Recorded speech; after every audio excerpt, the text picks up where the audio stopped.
Les 45 par Alexandre Dumas. Tome 1, 1847-1848.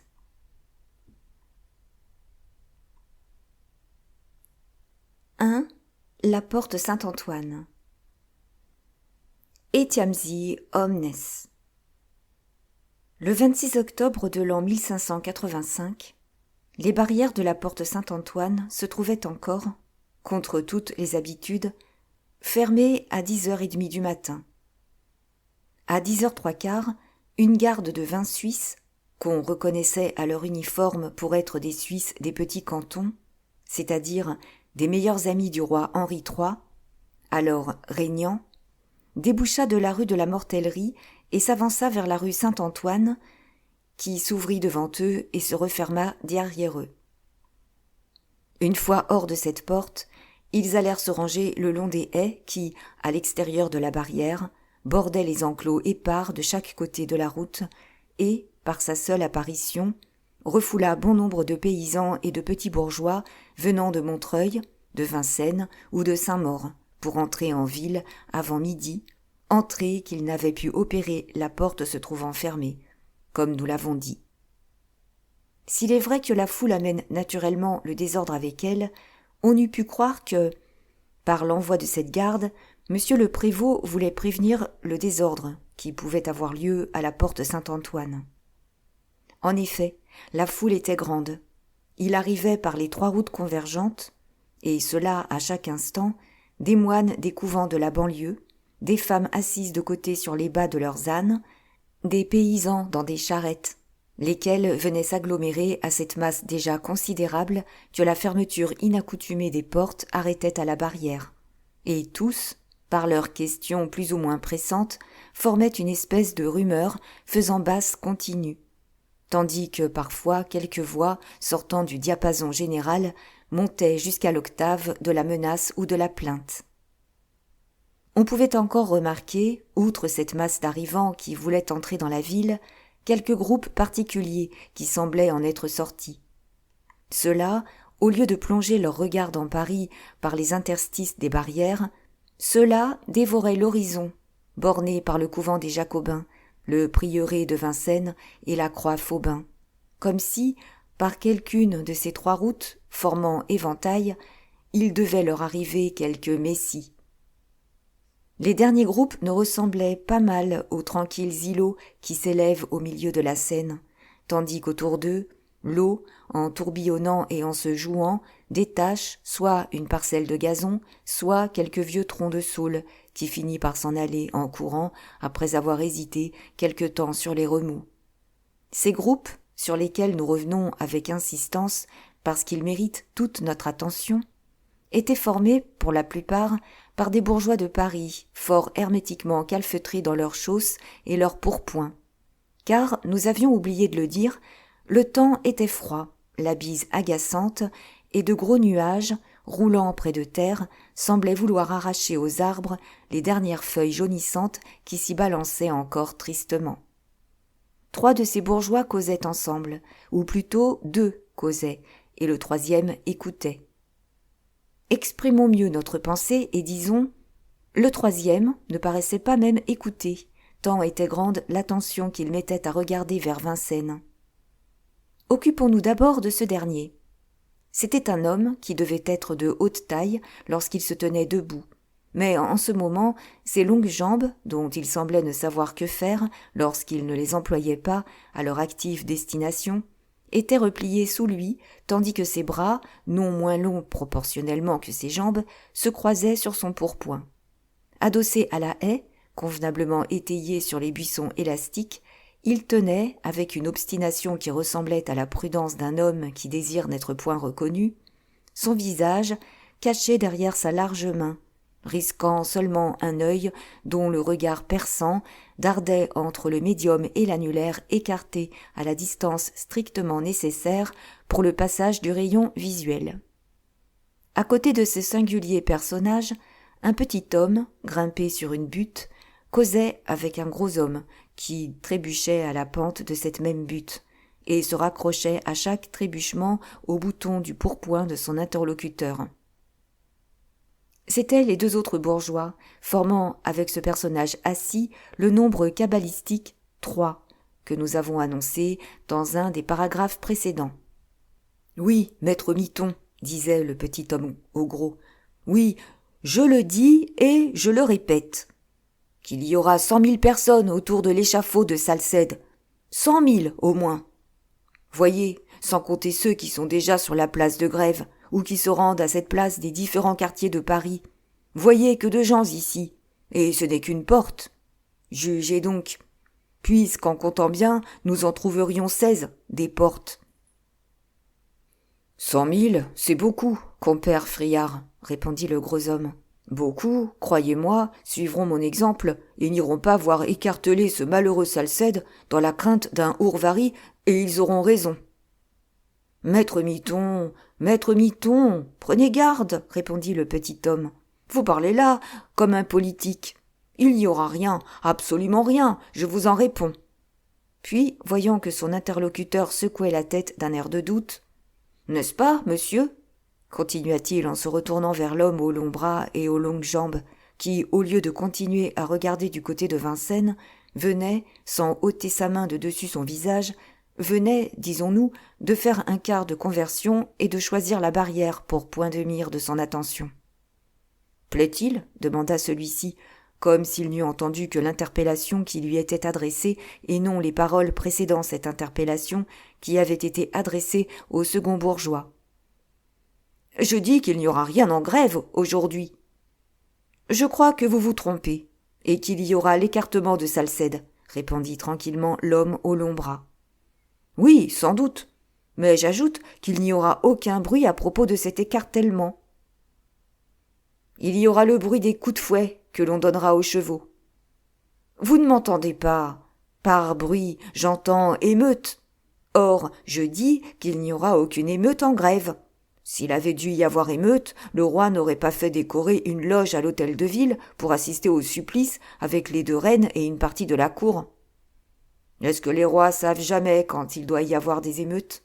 Dit en haussant les épaules, avec un air de souveraine pitié, l'homme aux longs bras et aux longues jambes. « Oh oh !» fit maître Miton en se penchant à l'oreille de son interlocuteur. « Voilà un homme qui parle d'un singulier ton. Le connaissez-vous, compère ?»« Non, » répondit le petit homme. « Eh bien, pourquoi lui parlez-vous donc alors ? »« Je lui parle pour lui parler. »« Et vous avez tort. Vous voyez bien qu'il n'est point d'un naturel causeur. » « Il me semble cependant, reprit le compère Friard, assez haut pour être entendu de l'homme aux longs bras, qu'un des grands bonheurs de la vie est d'échanger sa pensée. »« Avec ceux qu'on connaît très bien, répondit maître Miton, mais non avec ceux que l'on ne connaît pas. »« Tous les hommes ne sont-ils pas frères, comme dit le curé de Saint-Leu, ajouta le compère Friard d'un ton persuasif. C'est-à-dire qu'ils l'étaient primitivement, mais dans des temps comme les nôtres, la parenté s'est singulièrement relâchée, compère Friard. Causez donc avec moi, si vous tenez absolument à causer, et laissez cet étranger à ses préoccupations. C'est que je vous connais depuis longtemps, vous, comme vous dites, et je sais d'avance ce que vous me répondrez, tandis qu'au contraire, peut-être cet inconnu aurait-il quelque chose de nouveau à me dire. Chut, il vous écoute. Tant mieux, s'il nous écoute, peut-être me répondra-t-il. Ainsi donc, monsieur, continua le compère Friard en se tournant vers l'inconnu. Vous pensez qu'il y aura du bruit en grève ? Moi, je n'ai pas dit un mot de cela. Je ne prétends pas que vous l'ayez dit, continua Friard d'un ton qu'il essayait de rendre fin. Je prétends que vous le pensez. Voilà tout. Et sur quoi appuyez-vous cette certitude ? Seriez-vous sorcier, monsieur Friard ? Tiens, il me connaît, s'écria le bourgeois au comble de l'étonnement. Et d'où me connaît-il ? Ne vous ai-je pas nommé 2 ou 3 fois, compère ? Dit Miton en haussant les épaules comme un homme honteux devant un étranger du peu d'intelligence de son interlocuteur. Ah, c'est vrai, reprit Friard, faisant un effort pour comprendre et comprenant grâce à cet effort. C'est, sur ma parole, vrai. Eh bien, puisqu'il me connaît, il va me répondre. Eh bien, monsieur, continua-t-il en se retournant vers l'inconnu, je pense que vous pensez qu'il y aura du bruit en grève, attendu que si vous ne le pensiez pas, vous y seriez, et qu'au contraire, vous êtes ici. Ah ! Ce « ah » prouvait que le compère Friard avait atteint, dans sa déduction, les bornes les plus éloignées de sa logique et de son esprit. « Mais vous, monsieur Friard, puisque vous pensez le contraire de ce que vous pensez que je pense, répondit l'inconnu, en appuyant sur les mots prononcés déjà par son interrogateur et répétés par lui. Pourquoi n'y êtes-vous pas, en grève ? Il me semble cependant que le spectacle est assez réjouissant pour que les amis du roi s'y foulent. Après cela, peut-être me répondrez-vous que vous n'êtes pas des amis du roi, mais de ceux de monsieur de Guise, et que vous attendez ici les Lorrains qui, dit-on, doivent faire invasion dans Paris pour délivrer monsieur de Salcède. Non, monsieur, répondit vivement le petit homme, visiblement effrayé de ce que supposait l'inconnu. Non, monsieur, j'attends ma femme, mademoiselle Nicole Friard, qui est allée reporter 24 nappes au prieuré des Jacobins, ayant l'honneur d'être blanchisseuse particulière de don Modeste Gorenflot, abbé du dit prieuré des Jacobins. Mais pour en revenir au Hourvari, dont parlait le compère Miton, et auquel je ne crois pas, ni vous non plus, à ce que vous dites du moins. Compère, compère, s'écria Miton, regardez donc ce qui se passe. Maître Friard suivit la direction indiquée par le doigt de son compagnon et vit qu'outre les barrières dont la fermeture préoccupait déjà si sérieusement les esprits, on fermait encore la porte. Cette porte fermée, une partie des Suisses vint s'établir en avant du fossé. « Comment ? Comment » s'écria Friard, pâlissant. « Ce n'est point assez de la barrière, et voilà qu'on ferme la porte, maintenant. »« Eh bien, que vous disais-je » répondit Miton, pâlissant à son tour. « C'est drôle, n'est-ce pas ?» fit l'inconnu en riant. Et, en riant, il découvrit entre la barbe de ses moustaches et celle de son menton une double rangée de dents blanches et aiguës qui paraissaient merveilleusement aiguisées par l'habitude de s'en servir au moins 4 fois par jour. À la vue de cette nouvelle précaution prise, un long murmure d'étonnement et quelques cris d'effroi s'élevèrent de la foule compacte qui encombrait les abords de la barrière. « Faites faire le cercle !» cria la voix impérative d'un officier. La manœuvre fut opérée à l'instant même, mais non sans encombre. Les gens à cheval et les gens en charrette, forcés de rétrograder, écrasèrent çà et là quelques pieds et enfoncèrent à droite et à gauche quelques côtes dans la foule. Les femmes criaient, les hommes juraient, ceux qui pouvaient fuir fuyaient en se renversant les uns sur les autres. « Les Lorrains ! Les Lorrains !» cria une voix au milieu de tout ce tumulte. Le cri le plus terrible, emprunté au pâle vocabulaire de la peur, n'eût pas produit un effet plus prompt et plus décisif que ce cri. « Les Lorrains !» « Eh bien, voyez-vous, voyez-vous !» s'écria Miton, tremblant. « Les Lorrains ! Les Lorrains ! Fuyons !»« Fuir ? Et où cela ?» demanda Friard. « Dans cet enclos !» s'écria Miton en se déchirant les mains pour saisir les épines de cette haie sur laquelle était moelleusement assis l'inconnu. « Dans cet enclos ?» dit Friard. « Cela vous est plus aisé à dire qu'à faire, maître Miton. Je ne vois pas de trou pour entrer dans cet enclos, et vous n'avez pas la prétention de franchir cette haie qui est plus haute que moi. »« Je tâcherai, » dit Miton, « je tâcherai. » Et il fit de nouveaux efforts. « Ah, prenez donc garde, ma bonne femme !» cria Friard du ton de détresse d'un homme qui commence à perdre la tête. « Votre âne me marche sur les talons. Ouf, monsieur le cavalier, faites donc attention, votre cheval va ruer. Tudieu, charretier, mon ami, vous me fourrez le brancard de votre charrette dans les côtes. » Pendant que maître Miton se cramponnait aux branches de la haie pour passer par-dessus, et que le compère Friard cherchait vainement une ouverture pour se glisser par-dessous, l'inconnu s'était levé, avait purement et simplement ouvert le compas de ses longues jambes, et d'un simple mouvement, pareil à celui que fait un cavalier pour se mettre en selle, il avait enjambé la haie sans qu'une seule branche effleurât son haut-de-chausse. Maître Miton l'imita en déchirant le sien en 3 endroits, mais il n'en fut point ainsi du compère Friard, qui, ne pouvant passer ni par-dessous ni par-dessus, et, de plus en plus menacé d'être écrasé par la foule, poussait des cris déchirants, lorsque l'inconnu allongea son grand bras, le saisit à la fois par sa fraise et par le collet de son pourpoint, et, l'enlevant, le transporta de l'autre côté de la haie avec la même facilité qu'il eût fait d'un enfant. « Oh! Oh! Oh! » s'écria maître Miton, réjoui de ce spectacle et suivant des yeux l'ascension et la descente de son ami maître Friard. « Vous avez l'air de l'enseigne du grand Absalon. »« Ouf !» s'écria Friard en touchant le sol. « Que j'ai l'air de tout ce que vous voudrez. Me voilà de l'autre côté de la haie. Et grâce à monsieur. » Puis, se redressant pour regarder l'inconnu à la poitrine duquel il atteignait à peine, « Ah, monsieur !» continua-t-il, « que d'action de grâce ! Monsieur, vous êtes un véritable Hercule, parole d'honneur, foi de Jean Friard. Votre nom, monsieur, le nom de mon sauveur, le nom de mon ami !» Et le brave homme prononça en effet ce dernier mot avec l'effusion d'un cœur profondément reconnaissant.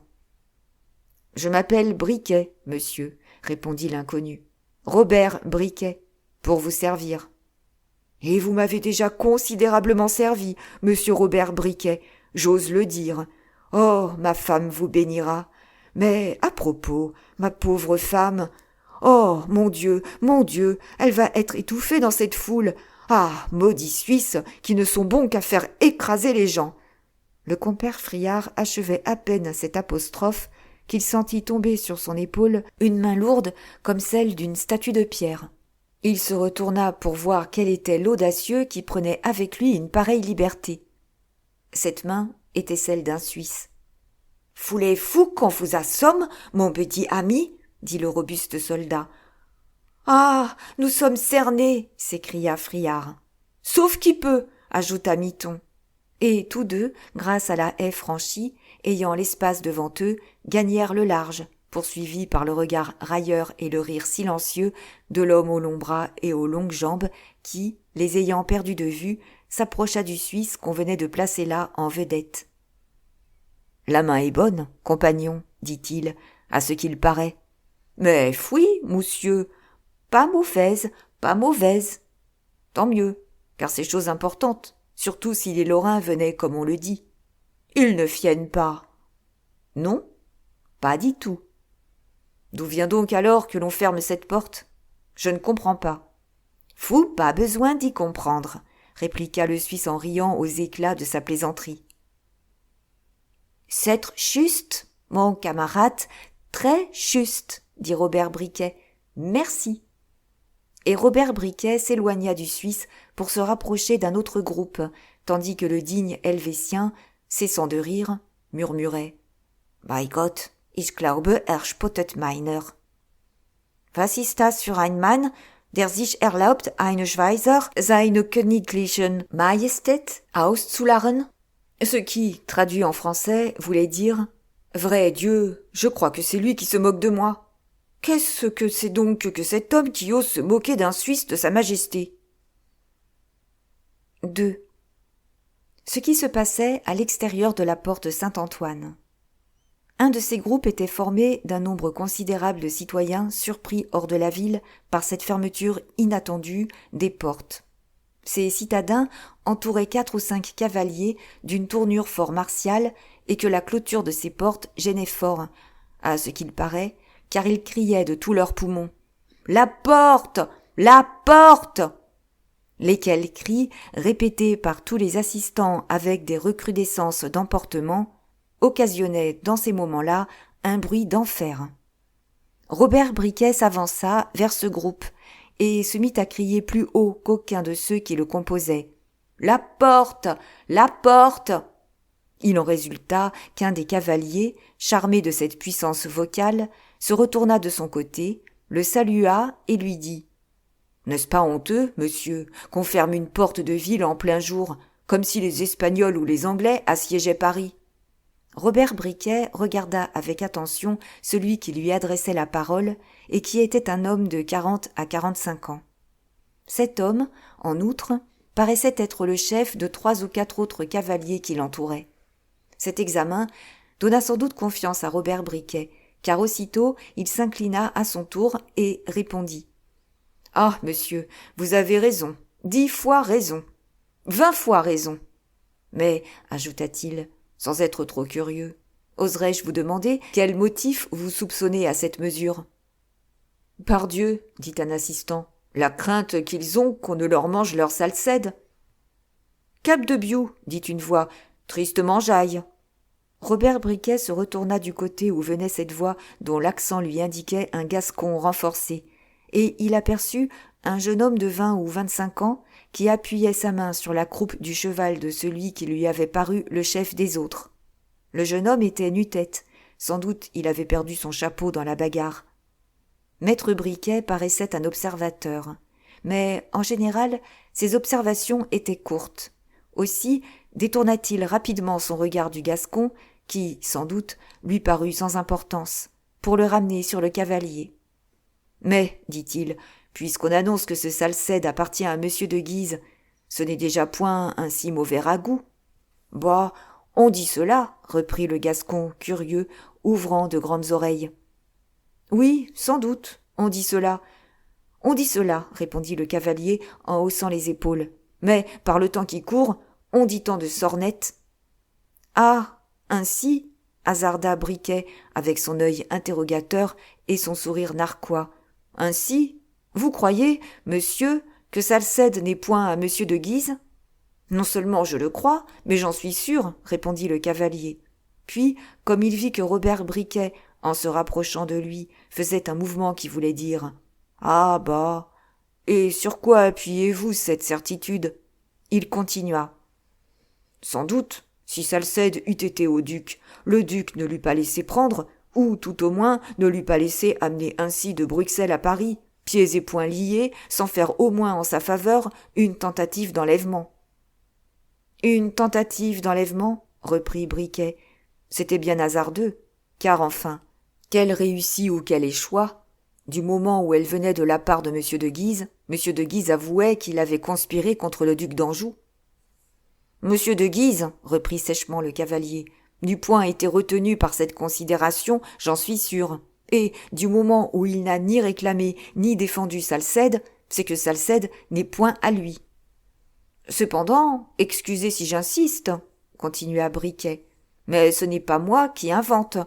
Il paraît certain que Salcède a parlé. »« Où cela ? Devant les juges ? » ?»« Non, pas devant les juges, monsieur. À la torture. »« N'est-ce donc pas la même chose ? » demanda maître Robert Briquet, d'un air qu'il essayait inutilement de rendre naïf. « Non, certes, ce n'est pas la même chose, il s'en faut. D'ailleurs, on prétend qu'il a parlé, soit, mais on ne répète point ce qu'il a dit. »« Vous m'excuserez, encore, monsieur, » reprit Robert Briquet. « On le répète, et très longuement même. »« Et qu'a-t-il dit ? Voyons » demanda avec impatience le cavalier. « Parlez, vous qui êtes si bien instruit. »« Je ne me vante pas d'être bien instruit, monsieur, puisque je cherche au contraire à m'instruire près de vous, » répondit Briquet. « Voyons, entendons-nous, » dit le cavalier avec impatience. « Vous avez prétendu qu'on répétait les paroles de Salcède. Ces paroles, quelles sont-elles ?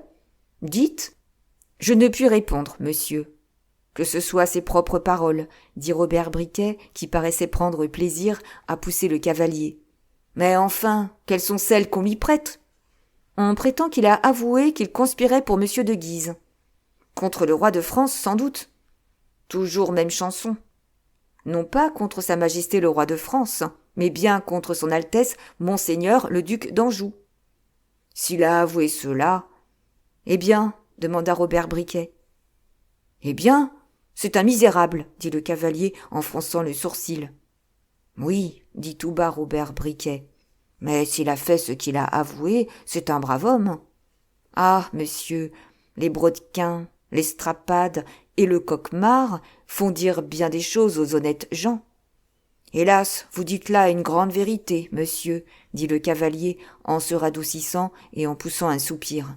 « Bah » interrompit le Gascon qui, en allongeant la tête dans la direction de chaque interlocuteur, avait tout entendu. « Bah, brodequin, estrapade, coquemard, belle misère que tout cela. Si ce Salcède a parlé, c'est un coquin, et son patron un autre. »« Oh oh » fit le cavalier, ne pouvant réprimer un soubresaut d'impatience. Vous chantez bien haut, monsieur le Gascon. Moi? Oui, vous. Je chante sur le ton qu'il me plaît, Cap de Biou. Tant pis pour ceux à qui mon chant ne plaît pas. Le cavalier fit un mouvement de colère. Du calme, dit une voix douce, en même temps qu'impérative, dont Robert Briquet chercha vainement à reconnaître le propriétaire. Le cavalier parut faire un effort sur lui-même. Cependant, il n'eut pas la puissance de se contenir tout à fait. « Et connaissez-vous bien ceux dont vous parlez, monsieur ?» demanda-t-il au Gascon. « Si je connais Salcède ? Oui, pas le moins du monde. Et le duc de Guise ? Pas davantage. Et le duc d'Alençon ? Encore moins. Savez-vous que monsieur de Salcède est un brave ? Tant mieux, il mourra bravement, alors. Et que monsieur de Guise, quand il veut conspirer, conspire lui-même. Cap de Biou, que me fait cela ? Et que monsieur le duc d'Anjou, autrefois monsieur d'Alençon, a fait tuer ou laissé tuer quiconque s'est intéressé à lui, la Mole, Coconas, Bussy et le reste ? Je m'en moque. Comment, vous vous en moquez ? Maineville, murmura la même voix. Sans doute, je m'en moque. Je ne sais qu'une chose, moi, sans Dieu.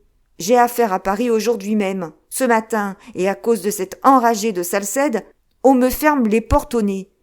Cap de Biou, ce Salcède est un bélitre, et encore tous ceux qui, avec lui, sont cause que les portes sont fermées au lieu d'être ouvertes. Oh, oh, voici un rude Gascon, murmura Robert Briquet, et nous allons voir sans doute quelque chose de curieux. Mais cette chose curieuse à laquelle s'attendait le bourgeois n'arrivait aucunement. Le cavalier, à qui cette dernière apostrophe avait fait monter le sang au visage, baissa le nez, se tut et avala sa colère. « Au fait, vous avez raison, dit-il. Foin de tous ceux qui nous empêchent d'entrer à Paris. » Oh, oh, se dit Robert Briquet, qui n'avait perdu ni les nuances du visage du cavalier, ni les 2 appels qui avaient été faits à sa patience. Ah ah, il paraît que je verrai une chose plus curieuse encore que celle à laquelle je m'attendais. Comme il faisait cette réflexion, un son de trompe retentit, et presque aussitôt, les Suisses, fendant toute cette foule avec leurs hallebardes, comme s'ils découpaient un gigantesque pâté de mauviettes, séparèrent les groupes en 2 morceaux compacts qui s'allèrent alignés de chaque côté du chemin en laissant le milieu vide. Dans ce milieu, l'officier dont nous avons parlé, et à la garde duquel la porte paraissait confiée, passa avec son cheval, allant et revenant. Puis, après un moment d'examen qui ressemblait à un défi, il ordonna aux trompes de sonner. Ce qui fut exécuté à l'instant même, et fit régner dans toutes les masses un silence qu'on eût cru impossible après tant d'agitation et de vacarme.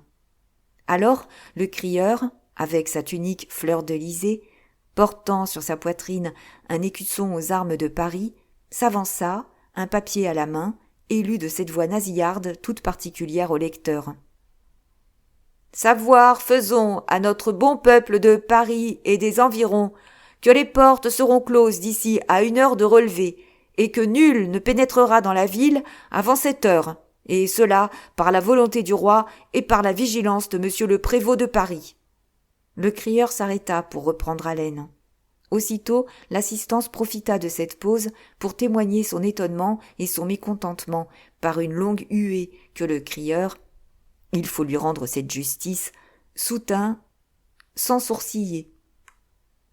L'officier fit un signe impératif avec la main, et aussitôt le silence se rétablit. Le crieur continua sans trouble et sans hésitation, comme si l'habitude l'avait cuirassé contre ces manifestations à l'une desquelles il venait d'être en butte. « Seront exceptés de cette mesure ceux qui se présenteront porteurs d'un signe de reconnaissance ou qui seront bien et dûment appelés par lettre et mandat. Donné en l'hôtel de la Prévôté de Paris sur l'ordre express de Sa Majesté le 26 octobre de l'an de grâce 1585. Trompes, sonnez !» Les trompes poussèrent aussitôt leur rauque aboiement. À peine le crieur eut-il cessé de parler que, derrière la haie des Suisses et des soldats, la foule se mit à onduler comme un serpent dont les anneaux se gonflent et se tordent. Que signifie cela se demandait-on chez les plus paisibles. Sans doute encore quelque complot.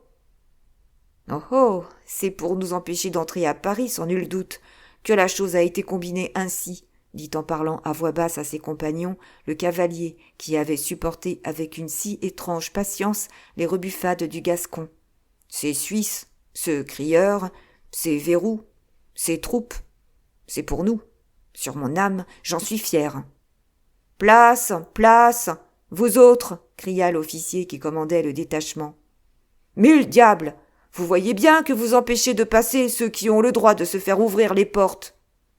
Capdebioux, j'en sais un qui passera quand tous les bourgeois de la terre seraient entre lui et la barrière, dit en jouant des coudes ce Gascon qui, par ses rudes répliques, s'était attiré l'admiration de maître Robert Briquet. Et en effet, il fut en un instant dans l'espace vide qui s'était formé, grâce aux Suisses, entre les deux haies des spectateurs. Qu'on juge si les yeux se portèrent avec empressement et curiosité sur un homme favorisé à ce point d'entrer quand il était enjoint de demeurer dehors.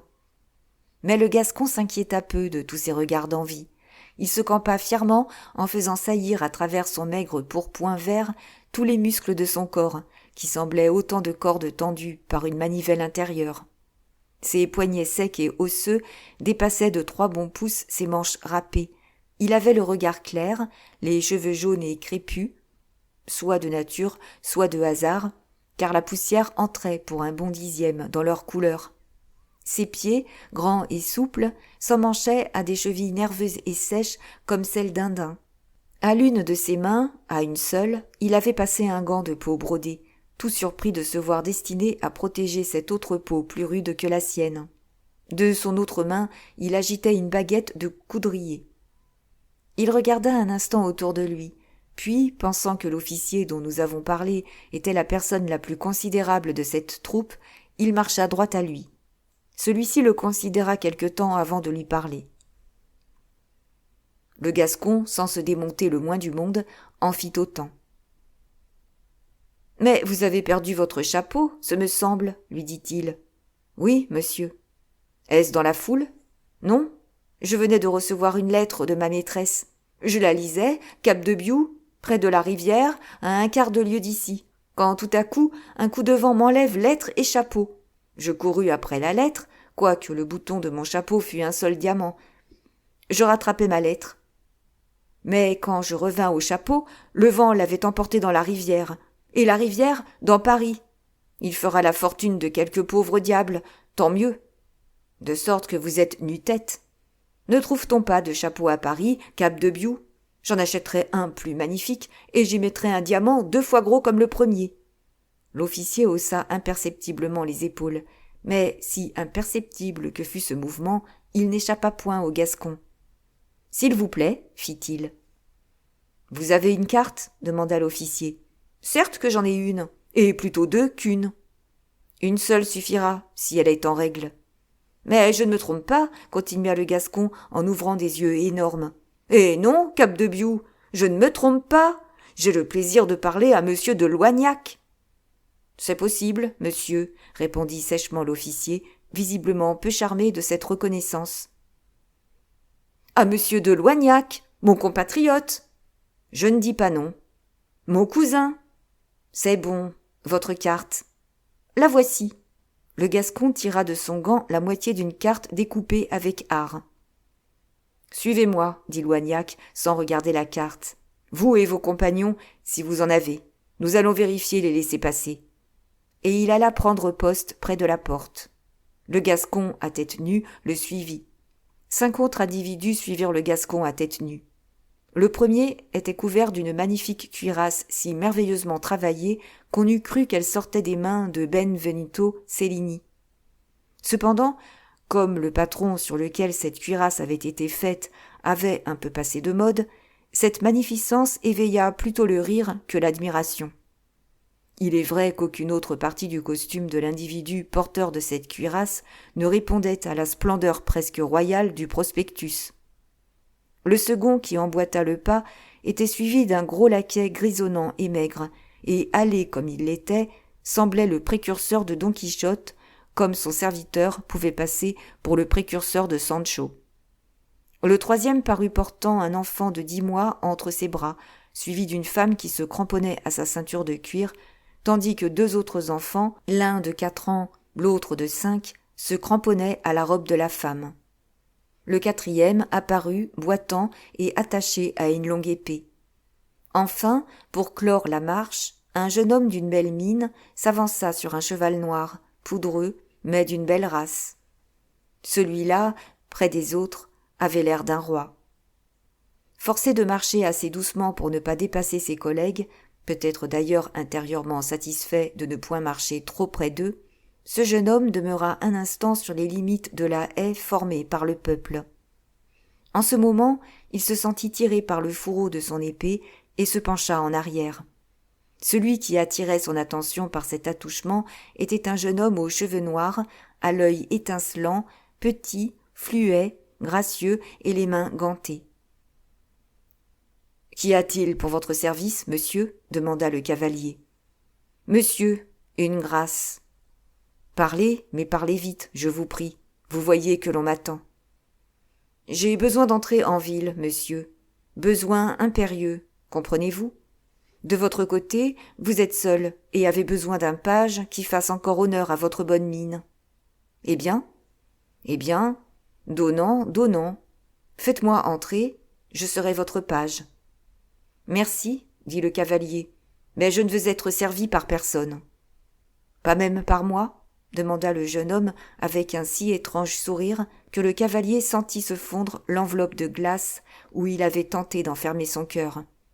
« Je voulais dire que je ne pouvais pas être servi. »« Oui, je sais que vous n'êtes pas riche, monsieur Ernoton de Carminges, » dit le jeune page.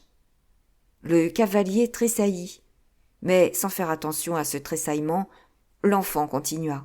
« Aussi ne parlerons-nous pas de gages, mais c'est vous au contraire, si vous m'accordez ce que je vous demande, qui serez payé, et cela au centuple des services que vous m'aurez rendus.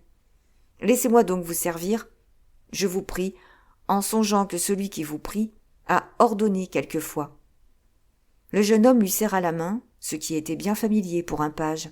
Puis, se retournant vers le groupe de cavaliers que nous connaissons déjà, « Je passe, moi, dit-il.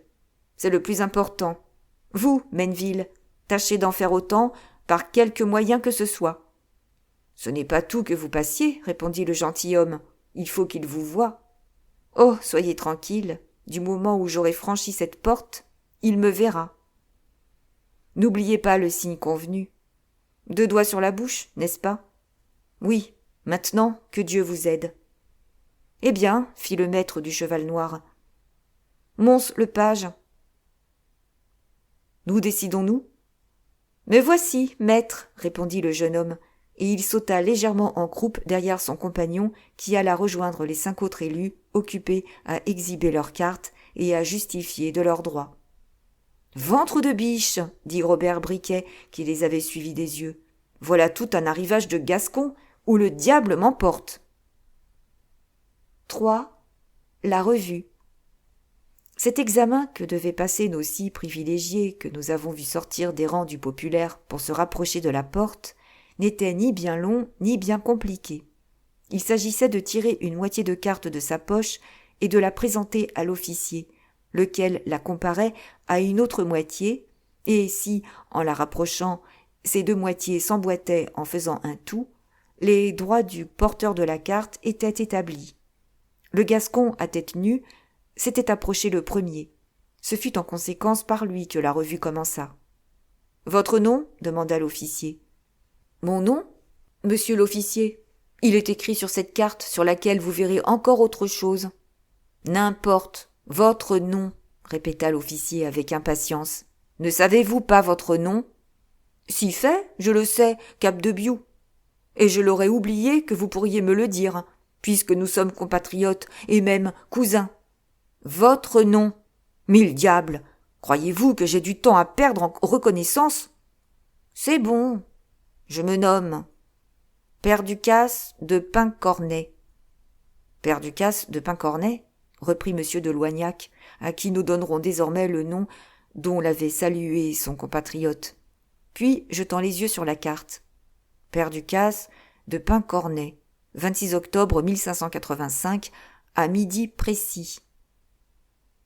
Porte Saint-Antoine, ajouta le Gascon en allongeant son doigt noir et sec sur la carte. Très bien, en règle. Entrez, fit M. de Loignac pour couper court à tout dialogue ultérieur entre lui et son compatriote. À vous maintenant, dit-il au second. L'homme à la cuirasse s'approcha. Votre carte demanda Loignac. Et quoi, monsieur de Loignac s'écria celui-ci. Ne reconnaissez-vous pas le fils de l'un de vos amis d'enfance que vous avez fait sauter 20 fois sur vos genoux? Non. Pertinax de Montcrabeau, reprit le jeune homme avec étonnement. Vous ne le reconnaissez pas? Quand je suis de service, je ne reconnais personne, monsieur. Votre carte. Le jeune homme à la cuirasse tendit sa carte. Pertinax de Montcrabeau, 26 octobre, midi précis, porte Saint-Antoine. Passez. Le jeune homme passa, et un peu étourdi de la réception, alla rejoindre Père Ducasse, qui attendait l'ouverture de la porte. Le troisième Gascon s'approcha. C'était le Gascon à la femme et aux enfants. « Votre carte » demanda Loignac. Sa main obéissante plonge aussitôt dans une petite gibecière de peau de chèvre qu'il portait au côté droit. Mais ce fut inutilement. Embarrassé qu'il était par l'enfant qu'il portait dans ses bras, il ne trouvait point le papier qu'on lui demandait. « Que diable faites-vous de cet enfant, monsieur? Vous voyez bien qu'il vous gêne. »« C'est mon fils, monsieur de Loignac. »« Eh bien, déposez votre fils à terre. » Le Gascon obéit. L'enfant se mit à hurler. « Ah, ça! Vous êtes donc marié ?» demanda Loignac. « Oui, monsieur l'officier. »« À 20 ans. On se marie jeune chez nous, vous le savez bien, monsieur de Loignac. Vous qui vous êtes marié à 18. »« Bon, » fit Loignac. « En voilà encore un qui me connaît. » La femme s'était approchée pendant ce temps et les enfants, pendus à sa robe, l'avaient suivie. « Et pourquoi ne serait-il point marié ?» demanda-t-elle en se redressant et en écartant de son front hâlé ses cheveux noirs que la poussière du chemin y fixait comme une pâte. « Est-ce que c'est passé de mode de se marier à Paris ? » ?»« Oui, monsieur, il est marié, et voici encore 2 autres enfants qu'il appelle leur père. »« Oui, mais qui ne sont que les fils de ma femme. »« Monsieur de Loignac, comme aussi ce grand garçon qui tient derrière. »« Avancez, Militor, et saluez monsieur de Loignac, notre compatriote. » Un garçon de 16 à 17 ans vigoureux, agile et ressemblant à un faucon par son œil rond et son nez crochu, s'approcha, les 2 mains passées dans sa ceinture de buffle. Il était vêtu d'une bonne casaque de laine tricotée, portait sur ses jambes musculeuses un haut de chausse en peau de chamois, et une moustache naissante ombrageait sa lèvre à la fois insolente et sensuelle. « C'est Militor, mon beau-fils, monsieur de Loignac, le fils aîné de ma femme, qui est une Chaventrade, parente des Loignac. Militor de Chaventrade, pour vous servir. Saluez donc, Militor. » Puis, se baissant vers l'enfant qui se roulait en criant sur la route. « Tais-toi, Scipion, tais-toi, petit, » ajouta-t-il tout en cherchant sa carte dans toutes ses poches. Pendant ce temps, Militor, pour obéir à l'injonction de son père, s'inclinait légèrement et, sans sortir ses mains de sa ceinture, « Pour l'amour de Dieu, monsieur, votre carte !» s'écria Loignac, impatienté. « Venez ça et m'aider, Lardille !» dit à sa femme le Gascon tout rougissant. Lardille détacha l'une après l'autre les 2 mains cramponnées à sa robe et fouilla elle-même dans la gibecière et dans les poches de son mari. « Rien, dit-elle, il faut que nous l'ayons perdu. »« Alors, je vous fais arrêter, dit Loignac. Le Gascon devint pâle. « Je m'appelle Eustache de Miradoux, dit-il, et je me recommanderai de monsieur de Sainte-Maline, mon parent. »« Ah, vous êtes parent de Sainte-Maline, dit Loignac, un peu radouci. Il est vrai que, si on les écoutait, ils sont parents de tout le monde. Eh bien, cherchez encore, et surtout, cherchez fructueusement. »« Voyez, Lardille, voyez dans les hardes de vos enfants, dit Eustache, tremblant de dépit et d'inquiétude. Lardille s'agenouilla devant un petit paquet de modestes effets qu'elle retourna en murmurant. Le jeune Scipion continuait de s'égosiller. Il est vrai que ses frères de mère, voyant qu'on ne s'occupait pas d'eux, s'amusaient à lui entonner du sable dans la bouche. Militor ne bougeait pas. On eût dit que les misères de la vie de famille passaient au-dessous ou au-dessus de ce grand garçon sans l'atteindre. « Eh !» fit tout à coup monsieur de Loignac. « Que vois-je là-bas, sur la manche de ce dadais, dans une enveloppe de peau ?»« Oui, oui, c'est cela !» s'écria Eustache, triomphant. « C'est une idée de Lardille, je me le rappelle maintenant.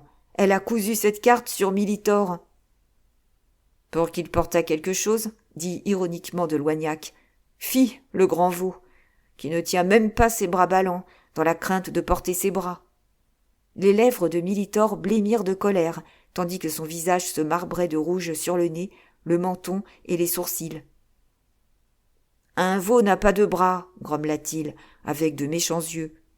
Il a des pattes, comme certaines gens de ma connaissance. »« La paix, dit Eustache. Vous voyez bien, Militor, que monsieur de Loignac nous fait l'honneur de plaisanter avec nous. »« Non, pardieu, je ne plaisante pas, répliqua Loignac, et je veux au contraire que ce grand drôle prenne mes paroles comme je l'ai dit. S'il était mon beau-fils, je lui ferais porter mère, frère, paquet et corbleu. Je monterais dessus le tout, quitte à lui allonger les oreilles pour lui prouver qu'il n'est qu'un âne. » Militor perdit toute contenance. Eustache parut inquiet. Mais sous cette inquiétude perçait je ne sais quelle joie de cette humiliation infligée à son beau-fils. Lardille, pour trancher toute difficulté et sauver son premier-né des sarcasmes de monsieur de Loignac, offrit à l'officier la carte, débarrassée de son enveloppe de peau. Monsieur de Loignac la prit et lut. « Eustache de Miradoux, 26 octobre, midi précis, porte Saint-Antoine. »« Allez donc, dit-il, et voyez si vous n'oubliez pas quelqu'un de vos marmots, beau ou laid. » Eustache de Miradoux reprit le jeune Scipion entre ses bras, Lardille s'empoigna de nouveau à sa ceinture, les deux enfants saisirent derechef la robe de leur mère, et cette grappe de famille, suivie du silencieux Militor, alla se ranger près de ceux qui attendaient après l'examen subi. « La peste !» murmura Loignac entre ses dents, en regardant Eustache de Miradoux et les siens faire leur évolution. « La peste de soldat que monsieur d'Épernon aura là !» Puis se retournant. « Allons, à vous, dit-il. » Ces paroles s'adressaient au 4e postulant. Il était seul et fort raide, réunissant le pouce et le médium pour donner des chiquenaudes à son pourpoint gris de fer et en chasser la poussière. Sa moustache, qui paraissait faite de poils de chat, ses yeux verts et étincelants, ses sourcils dont l'arcade formait un demi-cercle saillant au-dessus de 2 pommettes saillantes, ses lèvres minces, enfin, imprimaient à sa physionomie ce type de défiance et de parcimonieuse réserve auquel on reconnaît l'homme qui cache aussi bien le fond de sa bourse que le fond de son cœur. Chalabre, 26 octobre, midi précis, porte Saint-Antoine. « C'est bon, allez, dit Loignac. « Il y aura des frais de route à louer au voyage, je présume, fit observer doucement le Gascon. « Je ne suis pas trésorier, monsieur, dit sèchement Loignac. Je ne suis encore que portier. Passez. » Chalabre passa. Derrière Chalabre venait un cavalier jeune et blond qui, en tirant sa carte, laissa tomber de sa poche une clé et plusieurs tarots. Il déclara s'appeler Saint-Capotel, et sa déclaration étant confirmée par sa carte, qui se trouva être en règle, il suivit Chalabre. Restait le 6e qui, sur l'injonction du page improvisé, était descendu de cheval et qui exhiba à monsieur de Loignac une carte sur laquelle on lisait « Ernoton de Carminges, 26 octobre, midi précis, porte Saint-Antoine ».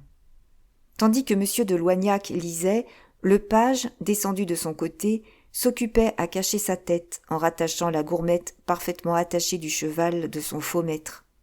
« Le page est à vous, monsieur ?» demanda Loignac à Ernoton, en lui désignant du doigt le jeune homme.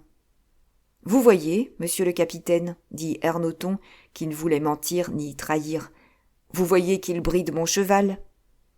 Passez, fit Loignac, en examinant avec attention monsieur de Carminges, dont la figure et la tournure paraissaient lui mieux convenir que celles de tous les autres. En voilà un supportable, au moins, murmura-t-il. Ernoton remonta à cheval. Le page, sans affectation, mais sans lenteur, l'avait précédé et se trouvait déjà mêlé au groupe de ses devanciers.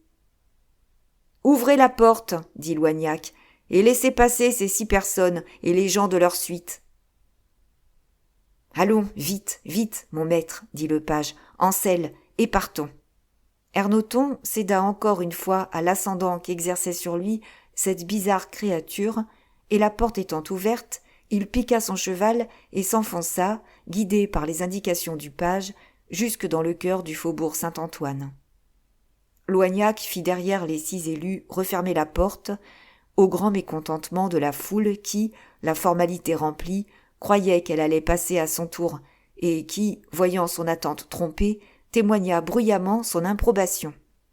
Maître Miton, qui avait, après une course effrénée à travers champs, repris peu à peu courage et qui, tout en sondant le terrain à chaque pas, avait fini par revenir à la place d'où il était parti, Maître Miton hasarda quelques plaintes sur la façon arbitraire dont la soldatesque interceptait les communications. Le compère Friard, qui avait réussi à retrouver sa femme et qui, protégé par elle, paraissait ne plus rien craindre, le compère Friard contait à son auguste moitié les nouvelles du jour, enrichi de commentaires de sa façon. Enfin, les cavaliers, dont l'un avait été nommé Menneville par le petit page, tenaient conseil pour savoir s'ils ne devaient pas tourner le mur d'enceinte, dans l'espérance assez bien fondée d'y trouver une brèche, d'entrer dans Paris sans avoir besoin de se présenter plus longtemps à la porte Saint-Antoine ou à aucune autre. Robert Briquet, en philosophe qui analyse et en savant qui extrait la quintessence, Robert Briquet, disons-nous, s'aperçut que tout ce dénouement de la scène que nous venons de raconter allait se faire près de la porte, et que les conversations particulières des cavaliers, des bourgeois et des paysans ne lui apprendraient plus rien. Il s'approcha donc le plus qu'il put d'une petite baraque qui servait de loge au portier et qui était éclairée par 2 fenêtres, l'une s'ouvrant sur Paris, l'autre sur la campagne. À peine était-il installé à ce nouveau poste qu'un homme, accourant de l'intérieur de Paris au grand galop de son cheval, sauta à bas de sa monture et, entrant dans la loge, apparut à la fenêtre. « Ah, ah !» fit Loignac. « Me voici, monsieur de Loignac, dit cet homme. Bien, d'où venez-vous ? De la porte Saint-Victor. Votre bordereau ? 5. Les cartes ? Les voici. Loignac prit les cartes, les vérifia et écrivit sur une ardoise qui paraissait avoir été préparée à cet effet le chiffre 5. Le messager partit. 5 minutes ne s'étaient point écoulées que 2 autres messagers arrivaient. Loignac les interrogea successivement et toujours à travers son guichet. L'un venait de la porte Bourdelle et apportait le chiffre 4. L'autre de la porte du Temple et annonçait le chiffre 6. Loignac écrivit avec soin ces chiffres sur son ardoise. Ces messagers disparurent comme les premiers et furent successivement remplacés par 4 autres, lesquels arrivaient. Le premier de la porte Saint-Denis avec le chiffre 5. Le second de la porte Saint-Jacques avec le chiffre 3. Le troisième de la porte Saint-Honoré avec le chiffre 8. Le quatrième de la porte Montmartre avec le chiffre 4. Un dernier apparut enfin venant de la porte Bussy et apportant le chiffre 4. Alors Loignac aligna avec attention et tout bas les lieux et les chiffres suivants. Porte Saint-Victor, 5. Porte Bourdelle, 4. Porte du Temple, 6. Porte Saint-Denis, 5. Porte Saint-Jacques, 3. Porte Saint-Honoré, 8. Porte Montmartre, 4. Porte Bussy, 4. Enfin, porte Saint-Antoine, 6. Total, 45. 6, 45. C'est bien. Maintenant, cria Loignac d'une voix forte, ouvrez les portes et entre qui veut. Les portes s'ouvrirent. Aussitôt, chevaux, mules, femmes, enfants, charrettes se ruèrent dans Paris, au risque de s'étouffer dans l'étranglement des 2 piliers du pont-levis. En un quart d'heure s'écoula, par cette vaste artère qu'on appelait la rue Saint-Antoine, tout l'amas du flot populaire qui, depuis le matin, séjournait autour de cette digue momentanée. Les bruits s'éloignèrent peu à peu. Monsieur de Loignac remonta à cheval avec ses gens. Robert Briquet, demeuré le dernier, après avoir été le premier, enjamba flegmatiquement la chaîne du pont en disant « Tous ces gens-là voulaient voir quelque chose, et ils n'ont rien vu, même dans leurs affaires. Moi je ne voulais rien voir, et je suis le seul qui ait vu quelque chose. C'est engageant. Continuons. Mais à quoi bon continuer? J'en sais, pardieu, bien assez. Cela me sera-t-il bien avantageux de voir déchirer M. de Salcède en 4 morceaux? Non, pardieu. D'ailleurs, j'ai renoncé à la politique. Allons dîner. Le soleil marquerait midi s'il y avait du soleil. Il est temps. Il dit et rentra dans Paris avec son tranquille et malicieux sourire. 4. La loge en grève de Sa Majesté le roi Henri III. Si nous suivions maintenant jusqu'à la place de Grève, où elle aboutit, cette voie populeuse du quartier Saint-Antoine, nous retrouverions dans la foule beaucoup de nos connaissances. Mais tandis que tous ces pauvres citadins, moins sages que Robert Briquet, s'en vont, heurtés, coudoyés, meurtris les uns derrière les autres, nous préférons, grâce au privilège que nous donnent nos ailes d'historiens, nous transporter sur la place elle-même, et quand nous aurons embrassé tout le spectacle d'un coup d'œil, nous retourner un instant vers le passé, afin d'approfondir la cause après avoir contemplé les faits.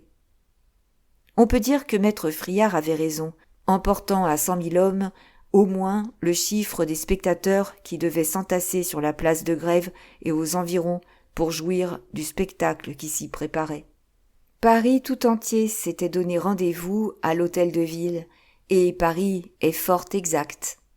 Paris ne manque pas une fête, et c'est une fête, et même une fête extraordinaire, que la mort d'un homme, lorsqu'il a su soulever tant de passions, que les uns le maudissent et que les autres le louent, tandis que le plus grand nombre le plaint.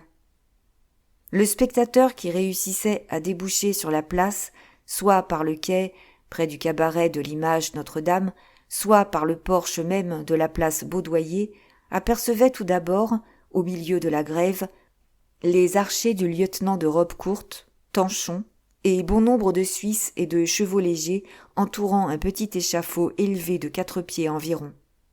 Cet échafaud, si bas qu'il n'était visible que pour ceux qui l'entouraient, ou pour ceux qui avaient le bonheur d'avoir place à quelques fenêtres, attendait le patient dont les moines s'étaient emparés depuis le matin, et que, suivant l'énergique expression du peuple, ses chevaux attendaient pour lui faire le grand voyage. En effet, sous un auvent de la première maison, après la rue du Mouton, sur la place, 4 vigoureux chevaux du Perche, au crin blanc, aux pieds chevelus, battaient le pavé avec impatience et se mordaient les uns les autres, en hennissant au grand effroi des femmes qui avaient choisi cette place de leur bonne volonté ou qui avaient été poussées de ce côté par la foule. Ces chevaux étaient neufs.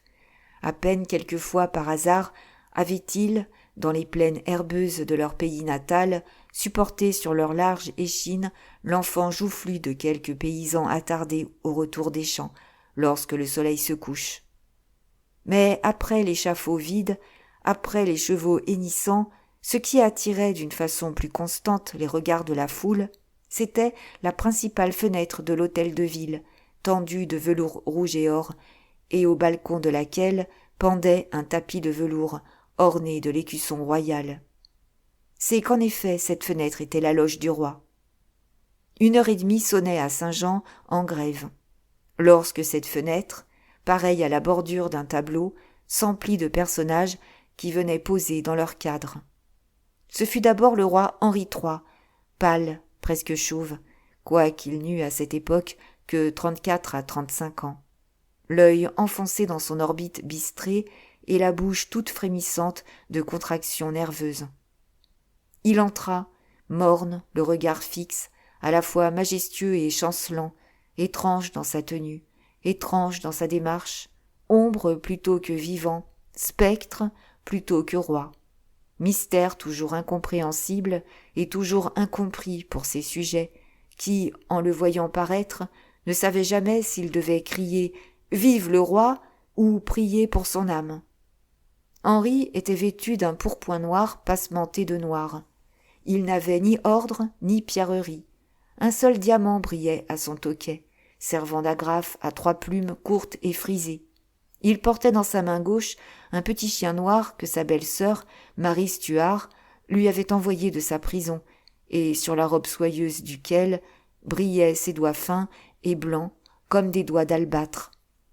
Derrière lui venait Catherine de Médicis, déjà voûtée par l'âge, car la reine-mère pouvait avoir à cette époque de 70 à 67 ans, mais pourtant encore la tête ferme et droite, lançant sous son sourcil froncé par l'habitude un regard acéré, et, malgré ce regard, toujours mate et froide comme une statue de cire sous ses habits de deuil éternel. Sur la même ligne apparaissait la figure mélancolique et douce de la reine Louise de Lorraine, femme de Henri III, compagne insignifiante en apparence, mais fidèle en réalité, de sa vie bruyante et infortunée. La reine Catherine de Médicis marchait à un triomphe. La reine Louise assistait à un supplice. Le roi Henri traitait là une affaire. Triple nuance qui se lisait sur le front hautain de la première, sur le front résigné de la seconde et sur le front nuageux et ennuyé du troisième. Derrière les illustres personnages que le peuple admirait, si pâles et si muets, venaient 2 beaux jeunes gens, l'un de 20 ans à peine, l'autre de 25 ans au plus. Ils se tenaient par le bras, malgré l'étiquette qui défend devant les rois, comme à l'église devant Dieu, que les hommes paraissent s'attacher à quelque chose. Ils souriaient, le plus jeune avec une tristesse ineffable, l'aîné avec une grâce enchanteresse. Ils étaient beaux, ils étaient grands, ils étaient frères. Le plus jeune s'appelait Henri de Joyeuse, comte de Bouchage, l'autre le duc Anne de Joyeuse. Récemment encore, il n'était connu que sous le nom d'Arc, mais le roi Henri, qui l'aimait par-dessus toute chose, l'avait fait, depuis 1 an, pair de France, en érigeant en duché pairie la vicomte de Joyeuse. Le peuple n'avait pas pour ce favori la haine qu'il portait autrefois à Maugiron, à Caylus et à Schomberg, haine dont d'Épernon seul avait hérité. Le peuple accueillit donc le prince et les 2 frères par de discrètes mais flatteuses acclamations. Henri salua la foule gravement et sans sourire, puis il baisa son chien sur la tête. Alors, se retournant vers les jeunes gens, « Adossez-vous à la tapisserie, Anne, dit-il à l'aîné. Ne vous fatiguez pas à demeurer debout, ce sera long peut-être. » Je l'espère bien, interrompit Catherine. Long et bon, sire. Vous croyez donc que Salcède parlera, ma mère demanda Henri. Dieu donnera, je l'espère, cette confusion à nos ennemis. Je dis nos ennemis, car ce sont vos ennemis aussi, ma fille, ajouta-t-elle en se tournant vers la reine, qui pâlit et baissa son doux regard. Le roi hocha la tête en signe de doute. Puis, se retournant une seconde fois vers Joyeuse, et voyant que celui-ci se tenait debout malgré son invitation, « Voyons, Anne, dit-il, faites ce que j'ai dit. Adossez-vous au mur, ou accoudez-vous sur mon fauteuil. » « Votre majesté est en vérité trop bonne, dit le jeune duc, et je ne profiterai de la permission que quand je serai véritablement fatigué. Et nous n'attendrons pas que vous le soyez, n'est-ce pas, mon frère, dit tout bas Henri. Sois tranquille, répondit Anne, des yeux plutôt que de la voix. Mon fils, dit Catherine, ne vois-je pas du tumulte là-bas, au coin du quai? Quelle vue perçante, ma mère. Oui, en effet, je crois que vous avez raison. Oh, les mauvais yeux que j'ai, moi, qui ne suis pas vieux pourtant. Sire, interrompit librement Joyeuse, ce tumulte vient du refoulement du peuple sur la place avec la compagnie des archers. C'est le condamné qui arrive, bien certainement. Comme c'est flatteur pour des rois, dit Catherine, de voir écarteler un homme qui a dans les veines une goutte de sang royal. Et en disant ces paroles, son regard pesait sur Louise. Oh, madame, pardonnez-moi, épargnez-moi, dit la jeune reine avec un désespoir qu'elle essayait en vain de dissimuler. Non, ce monstre n'est point de ma famille, et vous n'avez point voulu dire qu'il en était. Certes non, dit le roi, et je suis bien certain que ma mère n'a point voulu dire cela. Mais, fit aigrement Catherine, il tient aux Lorrains, et les Lorrains sont vôtres, madame. Je le pense, du moins. Ce Salcède vous touche donc, et même d'assez près. C'est-à-dire, interrompit Joyeuse avec une honnête indignation qui était le trait distinctif de son caractère, et qui se faisait jour en toutes circonstances contre celui qui l'avait excité, quel qu'il fût. C'est-à-dire qu'il touche à M. de Guise peut-être, mais point à la reine de France. Ah, vous êtes là, monsieur de Joyeuse, dit Catherine avec une hauteur indéfinissable, et rendant une humiliation pour une contrariété. Ah, vous êtes là, je ne vous avais point vu. J'y suis, non seulement de l'aveu, mais encore par l'ordre du roi, madame, répondit Joyeuse en interrogeant Henri du regard. Ce n'est pas une chose si récréative que de voir écarteler un homme pour que je vienne à un pareil spectacle si je n'y étais forcée. Joyeuse a raison, madame, dit Henri. Il ne s'agit ici ni de Lorrain, ni de Guise, ni surtout de la reine. Il s'agit de voir séparer en 4 morceaux M. de Salcède, c'est-à-dire un assassin qui voulait tuer mon frère. Je suis mal en fortune aujourd'hui, dit Catherine en pliant tout à coup, ce qui était sa tactique la plus habile. Je fais pleurer ma fille, et, Dieu me pardonne, je crois que je fais rire monsieur de Joyeuse. Ah, madame, s'écria Louise en saisissant les mains de Catherine, est-il possible que votre majesté se méprenne à ma douleur? Et à mon respect profond, ajouta Anne de Joyeuse en s'inclinant sur le bras du fauteuil royal. C'est vrai, répliqua Catherine, enfonçant un dernier trait dans le cœur de sa belle-fille. Je devrais savoir combien il vous est pénible, ma chère enfant, de voir dévoiler les complots de vos alliés de Lorraine. Et, bien que vous n'y puissiez, mais vous ne souffrez pas moins de cette parenté. Ah, quant à cela, ma mère, c'est un peu vrai, dit le roi, cherchant à mettre tout le monde d'accord. Car, enfin, cette fois, nous savons à quoi nous en tenir sur la participation de messieurs de Guise à ce complot. Mais, sire, interrompit plus hardiment qu'elle n'avait fait encore Louise de Lorraine, votre majesté sait bien qu'en devenant reine de France, j'ai laissé mes parents tout en bas du trône. Oh, s'écria Anne de Joyeuse, vous voyez que je ne me trompais pas, sire. Voici le patient qui paraît sur la place. Corbleu, la vilaine figure. Il a peur, dit Catherine. Il parlera. S'il en a la force, dit le roi, voyez donc, ma mère, sa tête vacille comme celle d'un cadavre. Je ne m'en dédis pas, sire, dit Joyeuse. Il est affreux. Comment voudriez-vous que ce fût beau, un homme dont la pensée est si laide? Ne vous ai-je point expliqué, Anne, les rapports secrets du physique et du moral, comme Hippocrate et Galenus les comprenaient et les ont expliqués eux-mêmes? Je ne dis pas non, sire, mais je ne suis pas un élève de votre force, moi, et j'ai vu quelquefois de fort laids hommes être de très braves soldats. N'est-ce pas, Henri? Joyeuse se retourna vers son frère, comme pour appeler son approbation à son aide. Mais Henri regardait sans voir, écoutait sans entendre. Il était plongé dans une profonde rêverie. Ce fut donc le roi qui répondit pour lui. « Eh, mon Dieu, mon cher Anne, s'écria-t-il, qui vous dit que celui-là ne soit pas brave?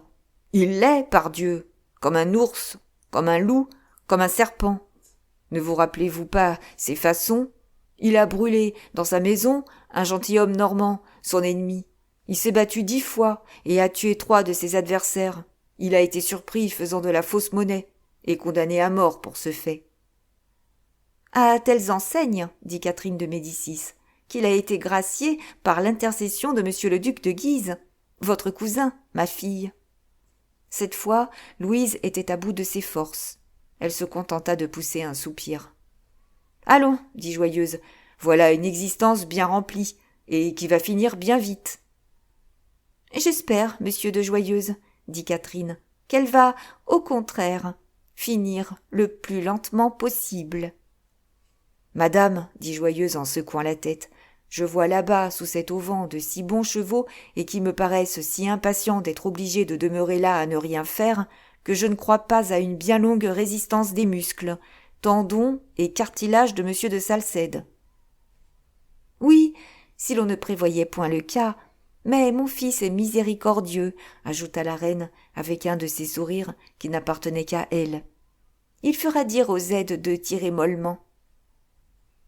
Cependant, madame, objecta timidement la reine, je vous ai entendu dire ce matin à madame de Mercœur, il me semble, cela du moins, que ce malheureux ne subirait que 2 tirades. Oui, da, s'il se conduit bien, dit Catherine. En ce cas, il sera expédié le plus couramment possible. Mais vous entendez, ma fille, et je voudrais, puisque vous vous intéressez à lui, que vous puissiez lui faire dire qu'il se conduise bien. Cela le regarde.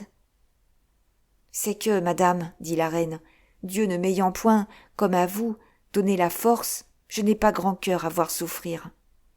Eh bien, vous ne regarderez point, ma fille. Louise se tut. Le roi n'avait rien entendu, il était tout tieux, car on s'occupait d'enlever le patient de la charrette qu'il avait apporté, pour le déposer sur le petit échafaud. Pendant ce temps, les hallebardiers, les archers et les Suisses avaient fait élargir considérablement l'espace, en sorte que, tout autour de l'échafaud, il régnait un vide assez grand pour que tous les regards distinguassent Salcède, malgré le peu d'élévation de son piédestal funèbre. Salcède pouvait avoir 34 à 35 ans. Il était fort et vigoureux. Les traits pâles de son visage, sur lequel perlaient quelques gouttes de sueur et de sang, s'animaient quand il regardait autour de lui d'une indéfinissable expression, tantôt d'espoir, tantôt d'angoisse. Il avait tout d'abord jeté les yeux sur la loge royale, mais comme s'il eût compris qu'au lieu du salut c'était la mort qui lui venait de là, son regard ne s'y était point arrêté. C'était à la foule qu'il en voulait, c'était dans le sein de cette orageuse mer qu'il fouillait avec ses yeux ardents et avec son âme frémissante au bord de ses lèvres. La foule se taisait. Salcède n'était point un assassin vulgaire. Salcède était d'abord de bonne naissance, puisque Catherine de Médicis, qui se connaissait d'autant mieux en généalogie qu'elle paraissait en faire fi, avait découvert une goutte de sang royal dans ses veines. En outre, Salcède avait été un capitaine de renom. Cette main, liée par une corde honteuse, avait vaillamment porté l'épée. Cette tête livide sur laquelle se peignaient les terreurs de la mort, terreurs que le patient eût renfermées sans doute au plus profond de son âme, si l'espoir n'y avait tenu trop de place, cette tête livide avait abrité de grands desseins. Il résultait de ce que nous venons de dire que, pour beaucoup de spectateurs, Salcède était un héros, pour beaucoup d'autres une victime. Quelques-uns le regardaient bien comme un assassin, mais la foule a grand-peine d'admettre dans ses mépris, au rang des criminels ordinaires, ceux-là qui ont tenté ces grands assassinats qu'enregistrer le livre de l'histoire en même temps que celui de la justice.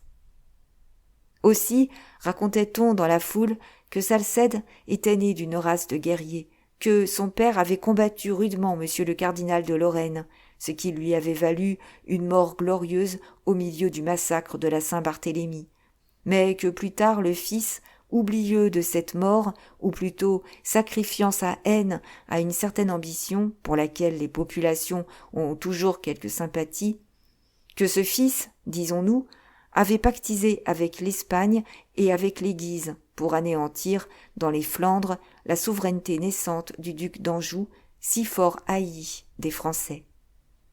On citait ses relations avec Bazat et Balouin, auteurs présumés du complot qui avait failli coûter la vie au duc François, frère de Henri III.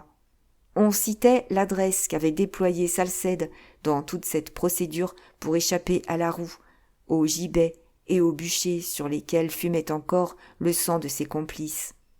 Seul il avait, par des révélations fausses et pleines d'artifice, disaient les Lorrains, alléché ses juges, à tel point que, pour en savoir plus, le duc d'Anjou, l'épargnant momentanément, l'avait fait conduire en France, au lieu de le faire décapiter à Anvers ou à Bruxelles. Il est vrai qu'il avait fini par en arriver au même résultat, mais, dans le voyage qui était le but de ces révélations, Salcède espérait être enlevé par ses partisans. Malheureusement pour lui, il avait compté sans M. de Bellièvre, lequel, chargé de ce dépôt précieux, avait fait si bonne garde que ni Espagnols, ni Lorrains, ni Ligueurs n'en avaient approché d'une lieue. À la prison, Salcède avait espéré. Salcède avait espéré à la torture. Sur la charrette, il avait espéré encore. Sur l'échafaud, il espérait toujours. Ce n'est point qu'il manquât de courage ou de résignation, mais il était de ces créatures vivaces qui se défendent jusqu'à leur dernier souffle avec cette ténacité et cette vigueur que la force humaine n'atteint pas toujours chez les esprits d'une valeur secondaire. Le roi ne perdait pas plus que le peuple cette pensée incessante de Salcède. Catherine, de son côté, étudiait avec anxiété jusqu'au moindre mouvement du malheureux jeune homme, mais elle était trop éloignée pour suivre la direction de ses regards et remarquer leur jeu continuel. À l'arrivée du patient, il s'était élevé, comme par enchantement, dans la foule, des étages d'hommes, de femmes et d'enfants. Chaque fois qu'il apparaissait une tête nouvelle au-dessus de ce niveau mouvant, mais déjà toisé par l'œil vigilant de Salcède, il l'analysait tout entière dans un examen d'une seconde qui suffisait, comme un examen d'une heure, à cette organisation surexcitée, en qui le temps, devenu si précieux, décuplait, ou plutôt centuplait, toutes les facultés. Puis ce coup d'œil, cet éclair lancé sur le visage inconnu et nouveau. Salcède redevenait morne et tournait autre part son attention. Cependant, le bourreau avait commencé à s'emparer de lui, et il l'attachait par le milieu du corps au centre de l'échafaud. Déjà même, sur un signe de maître Tanchon, lieutenant de robe courte et commandant l'exécution, 2 archers, perçant la foule, étaient allés chercher les chevaux.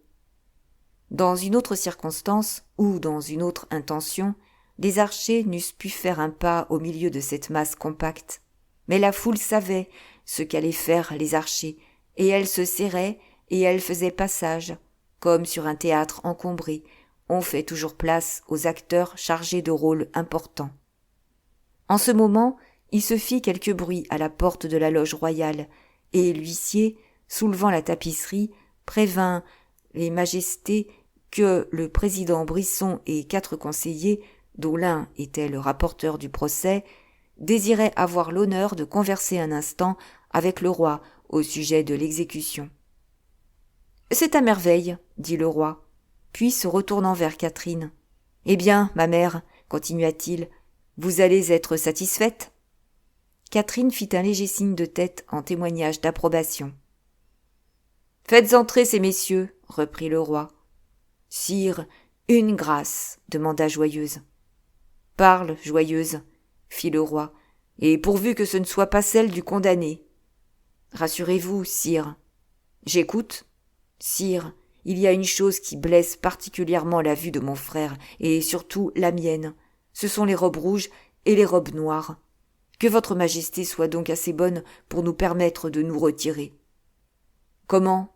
Vous vous intéressez si peu à mes affaires, monsieur de Joyeuse, que vous me demandez à vous retirer dans un pareil moment ?» s'écria Henri. « N'en croyez rien, sire, tout ce qui touche à votre majesté est d'un profond intérêt pour moi.